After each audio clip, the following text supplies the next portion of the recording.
चिकित्सा विभाग में एएनएम जीएनएम भर्ती 2018 के तहत 8,913 पदों पर भर्ती के लिए देर रात चयन सूचियां जारी कर दी गईं।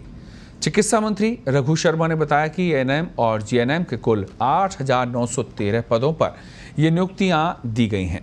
इन पदों में नर्स ग्रेड 2 के 5,381 और एएनएम के 3,532 शामिल हैं। इनमें टीएसपी क्षेत्र में नर्स ग्रेड सेकंड के 525 और एएनएम के 369 पद हैं। शर्मा ने बताया कि कोरोना महामारी को ध्यान में रखते हुए ये नियुक्तियां दी गई हैं और ऐसे वक्त में इन नियुक्तियों की दरकार थी। काफ़ी समय से इंतजार था कि सरकार ये नियुक्तियां करे। तो चिकित्सा विभाग ने एएनएम जीएनएम भर्ती 2018 के तहत 8,913 पदों पर भर्ती के लिए देर रात ये चयन सूची जारी कर दी।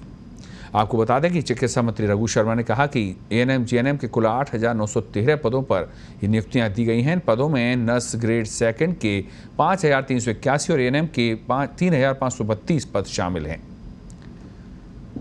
शर्मा ने बताया कि कोरोना महामारी को ध्यान में रखते हुए ही ये नियुक्तियां दी गई हैं और नर्सेज के जो संगठन हैं और जो काफ़ी समय से इसकी मांग कर रहे थे कि अस्पतालों में रिक्तियां हैं, ज़रूरत है और ख़ास तौर से ऐसे समय जब प्रदेश और देश कोरोना से जंग लड़ रहा है, ऐसे में काफ़ी स्वास्थ्य कर्मियों की ज़रूरत थी और इसी को देखते हुए ये भर्तियां की गई हैं, ये सूची जारी की गई है।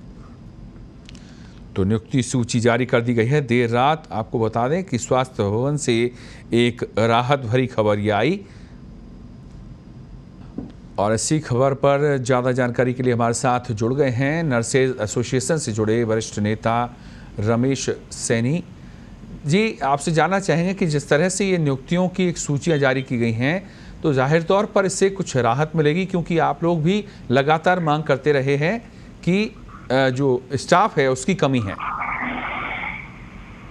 जी, मैं आपको बताना चाहता हूं, पूरे प्रदेश में नर्सेज की कमी से जूझ रहे अस्पताल, उनको कल मिली है संजीवनी।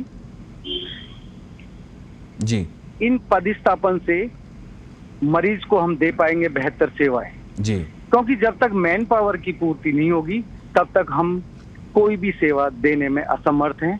9,000 नर्सेज आज जो हॉस्पिटल्स में नई मिल रही है, उससे एक नई ऊर्जा का आह्वान हो रहा है जी। अब हम ज्यादा बेहतर सेवाएं दे पाएंगे मरीजों के लिए। और कोरोना की इस जंग में जो नर्सेज की कमी थी, मैं समझता हूं कहीं न कहीं उसकी पूर्ति हो रही है। और टीएसपी क्षेत्र को भी इसमें शामिल किया गया है, वहां से भी काफी जी, मुख्य चिकित्सा अधिकारी और उप मुख्य चिकित्सा सीएससी पीएससी को इंक्लूड करते हुए सभी सीएमएचओज को स्टाफ उनकी डिमांड के अनुसार दिए गए हैं। जहां सीएससी पीएससी एड पोस्ट और सिटी डिस्पेंसरीज में कमी थी, वहां पे नर्सिंग स्टाफ अब उनको मिल पाएंगे। उससे पेशेंट की स्क्रीनिंग करने में और ट्रीटमेंट करने में बहुत फायदा मिलेगा पूरे प्रदेश को।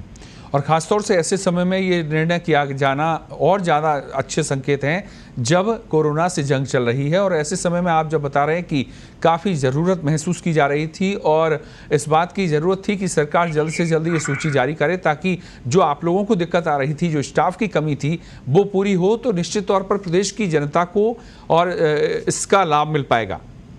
बिल्कुल बिल्कुल, मैं जहाँ तक समझता हूँ अगर मैन पावर है हमारे पास तो हम ज्यादा बेहतर सेवाएं दे सकते हैं।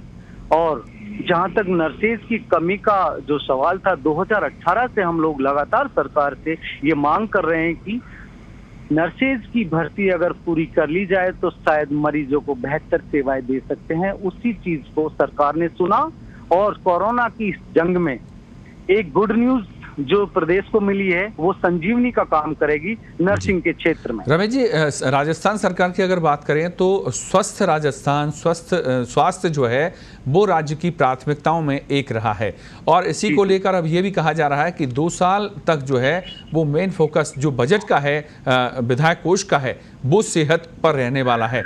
तो इसको लेकर आपकी क्या प्रतिक्रिया है? बिल्कुल, वर्तमान स्थिति को देखते हुए सरकार की ये पहल, इस सारे विधायक कोष से जो भी पैसा है मैक्सिमम मेडिकल क्षेत्र को दिया जाएगा। मैं सरकार की सराहना करना चाहता हूं कि वर्तमान स्थिति में आज कोरोना की जंग लड़ रहे वॉरियर्स को जो सामग्री की कमी हो रही है उसमें कहीं ना कहीं ये पूर्ति का काम करेगी। और सरकार धन्यवाद का पात्र है कि अगले 2 साल तक हम सरकार से जो निर्णय की अपेक्षा कर रहे थे वो सरकार ने किया कि सभी विधायक इवन मंत्री इंक्लूड होते हुए मुख्यमंत्री जी भी अपनी 2 साल के वेतन भत्ते मेडिकल क्षेत्र में दे रहे हैं। इससे बड़ा फैसला नहीं हो सकता। रमेश जी, अपवाद को छोड़ दें तो प्रदेश के ज़्यादातर हिस्सों में आपके जो स्वास्थ्य कर्मी हैं उनका जनता की तरफ से तहे दिल से स्वागत किया जा रहा है, पुष्प वर्षा की जा रही है, क्योंकि जिस समर्पित भाव से आप लोग फील्ड में काम कर रहे हैं और उसी का नतीजा है। अभी हमारे वरिष्ठ सहयोगी विकास जैन बता रहे थे कि यहाँ पर काफ़ी अच्छी संख्या में रिकवरी हुई है और काफ़ी अच्छे इंतजामात यहाँ पर स्वास्थ्य कर्मियों की वजह से की गई है। और आज मुख्यमंत्री ने खुद नहीं माना और तारीफ की है स्वास्थ्य कर्मियों की, कोरोना वॉरियर्स की, कि वो पूरे समर्पित भाव से लगे हुए हैं। इसकी वजह से दूसरे प्रदेशों के बजाय राजस्थान की तस्वीर थोड़ी अच्छी है।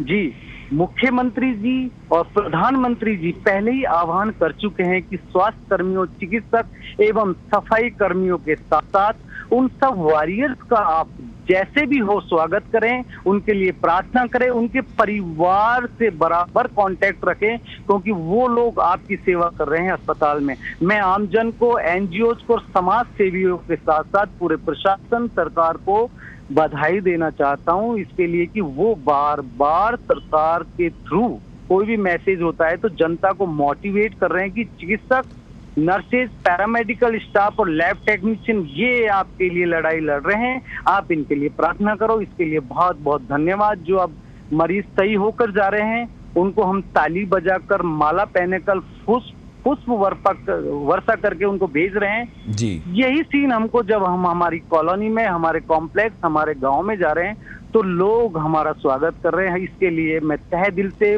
70,000 नर्सेज की तरफ से उनका धन्यवाद देना चाहता हूँ। बहुत शुक्रिया रमेश सैनी जी, पत्रिका टीवी से जुड़ने के लिए।